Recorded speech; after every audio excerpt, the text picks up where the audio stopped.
Assalamu alaikum wa rahmatullahi wa barakatuhu. Alhamdulillah. Wassalatu wassalamu ala rasulillah wa ala alihi wa ashabihi ajma'in. Wa man tabi'ahum bi ihsanin ila yawmiddin amma ba'd. Inshallah, today we will only go through the story of Ibrahim Alaihissalaam. Okay? Because till now we are going through the Arabic book which had the story of Ibrahim Alaihissalaam in the form of a dialogue between Ibrahim, his people and Azar. Now inshallah we will directly be going through that, through the story of Ibrahim alayhi salam. And let me tell you some things, that this story of Ibrahim alayhi salam, it will have some inputs from the Bible, okay, and wherever it contradicts the Sunnah, the Quran and the Sunnah, I will try to inform you inshallah. Okay, but since the book, the stories of the prophets by Imam Ibn Kathir rahimahullah is in this order, I will read it, and if there is any thing that I need to inform you of, I will inform you inshallah. So this story has been taken from sunnahonline.com. Yeah. According to some of the people of the book,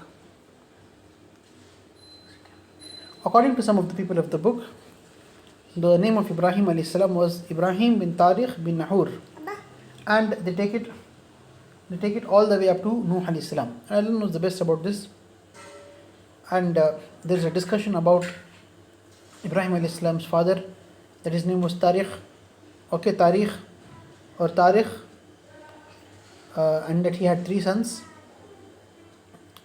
And their names were Ibrahim, Nahur and Haran, and that Haran had a son named Lut,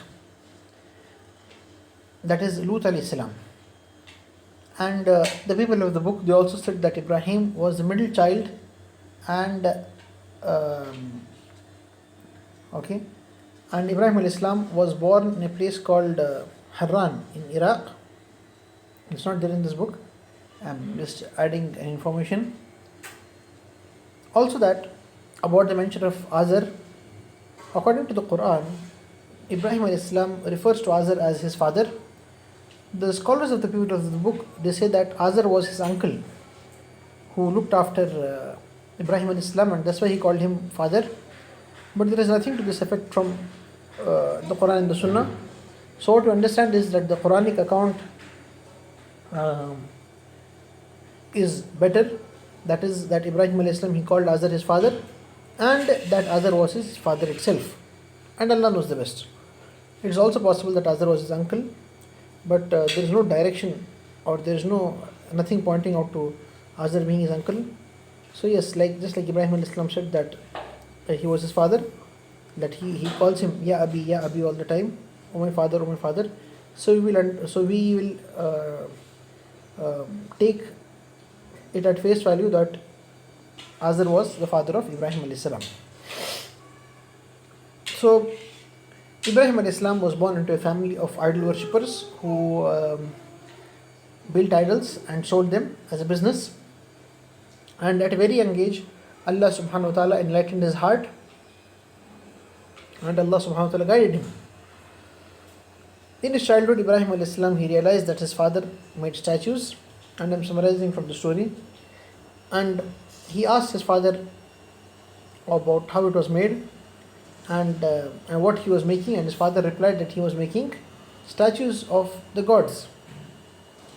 Ibrahim alayhi salam rejected this, and he did not agree to this. There is a story which says that he played with such statues, and he would sit on the backs of these statues like people sit on the backs of donkeys. So Ibrahim alayhi salam's father would reprimand him and warn him against sitting on the backs of these statues. And as Ibrahim alayhi salam grew, his heart was filled with the hatred for these idols, and he could not understand how could people worship these idols which did not eat, drink or talk, and could not even turn themselves. The people of Ibrahim alayhi salam, where Ibrahim alayhi salam lived, they had a huge temple filled with idols, and one of these idols was the biggest idol. And Ibrahim al-Islam would be taken to this temple with his father, but Ibrahim al-Islam would not worship the idols. Ibrahim al-Islam's father, like it says in the narrations, and Allah knows the best about their authenticity, that Ibrahim al-Islam's father wanted him to be a priest at the temple, but Ibrahim al-Islam did not want to go in that path. And one night, Ibrahim al-Islam, he left his house to go on a dark mountain, and he settled in a cave. He lived in a cave for that night, and he looked at the sky, and he saw the stars and the planets, and some of these stars and planets were worshipped by the people in his place. So Ibrahim al-Islam then was made to realize by Allah, and this story is there in the Quran, in Surah Al-An'am. I think that is the surah, chapter 6, verse number 75 to 83, where Ibrahim al-Islam, he looks at the sun, and then realizes that, he looks at the star, and he realizes that the star is not his God, because the star disappears in the morning. And then he looks at the moon, and then he realizes that the moon is also not God, because the moon disappears.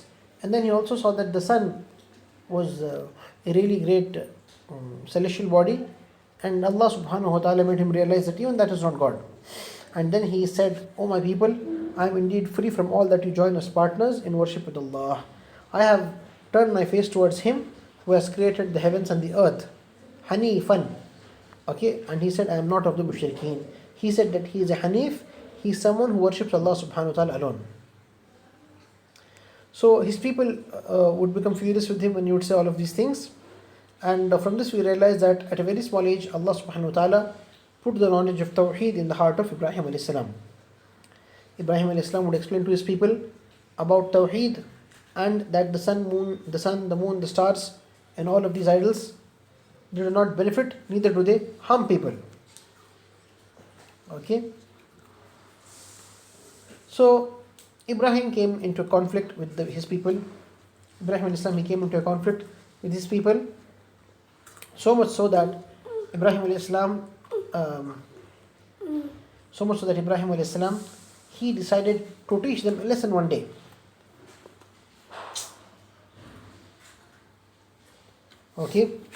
And what was the argument of these people?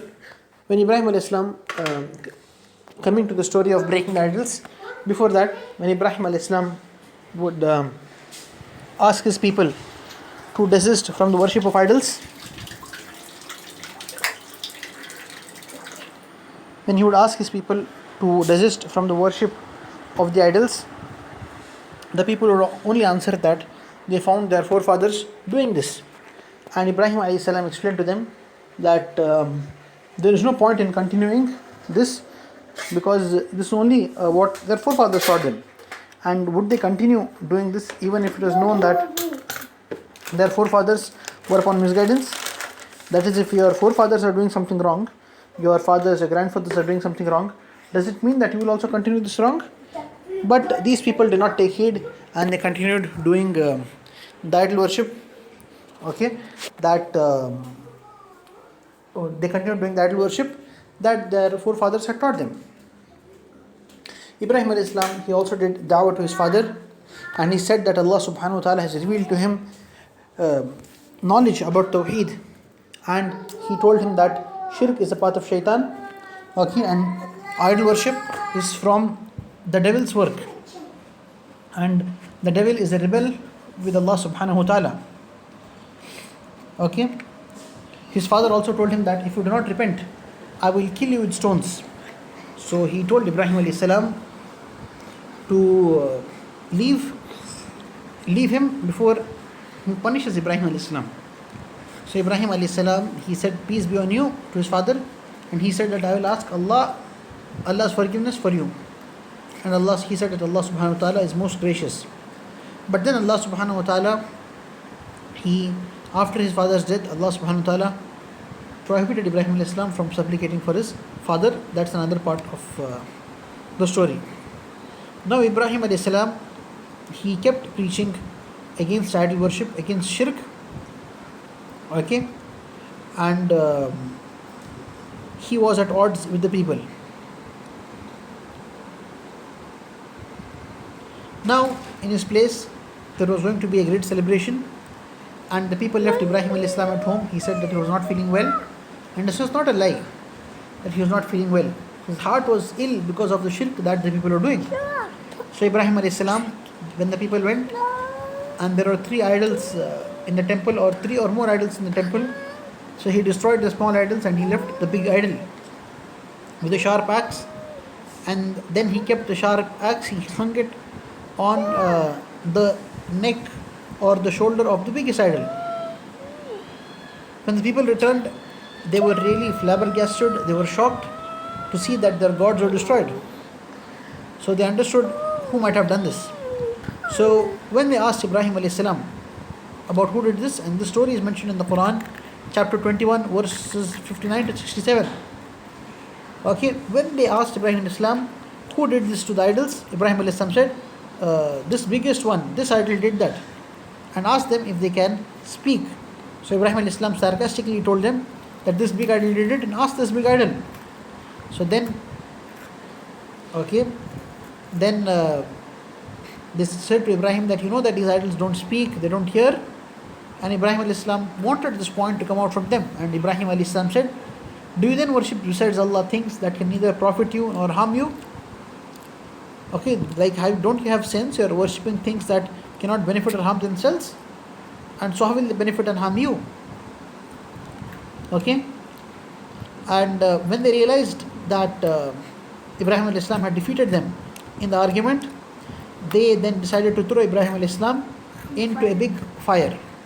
Okay, so they decided to throw him into a big fire, and they built a very huge fire to throw him into that. Okay, so we completed a little before this, and this was a summary of the events of the life of Ibrahim Alaihissalaam. Inshallah, for the rest we will do it after completing some more chapters, inshallah. May Allah subhanahu wa ta'ala make this a source of benefit for all of us. Subhanakallahumma bihamdika ashhadu an la ilaha illa anta astaghfiruka wa atubu ilayk.